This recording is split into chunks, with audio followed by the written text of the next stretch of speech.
పార్వతి అయితే ఇంకా అక్షయ్ని ఏం ఆలోచిస్తున్నావు అక్షయ్ అంటే, నేనేం ఆలోచించట్లేదులమ్మ, ఆఫీస్కి బయలుదేరుతున్నానంటే, అవును ఆరాధ్య ఎక్కడికి వెళ్ళింది అంటే, అప్పుడు పార్వతి అయితే లేదు మీ నాన్న తన్ని షికార్కి తీసుకెళ్ళాడు అని చెప్పని అంటూ ఉంటుంది. ఈ లోపల పల్లవి అయితే వచ్చి, లేదు అత్తయ్య మావయ్య షికార్కి తీసుకెళ్ళలేదు, అవని అక్కడ దగ్గరకు తీసుకెళ్ళాడు అని చెప్పానంటే, నీకెలా తెలుసు అని అడుగుతాడు అక్షయ్.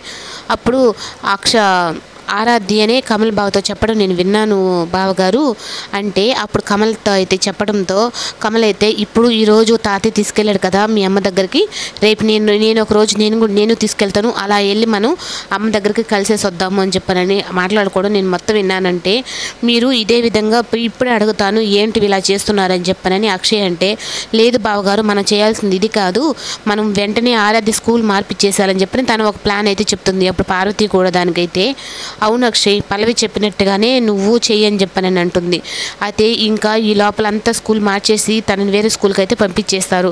ఇది తెలుసుకొని అవని అయితే వెంటనే వచ్చి, అప్పుడు ఏమండి అని అరుస్తూ ఉంటుంది. ఏంటి ఇక్కడ నీకు ఏమండి ఎవరున్నారు అని చెప్పని అక్షయ్ అంటూ ఉంటే, నా కూతుర్ని స్కూల్ మార్పించాల్సినంత అవసరం ఏమి అంటే, నీ పెంపకంలో నా కూతురు పెరగకూడదు, అందుకని నేను స్కూల్ మార్చుకున్నానంటే, స్కూల్ మార్చడం మీ ఒక్కరి ఇష్టమేనా, తన తల్లిగా నాకంటూ ఒక ఇష్టం లేదా అని చెప్పానంటే, లేదు నువ్వు మోసాలు చేసి ఉండేదానివి, నీ బుద్ధులు అవేవి నా కూతురికి రాకూడదు అంటే, తనకి నేను కన్నా తల్లి నేను చెప్పని అంటుంది.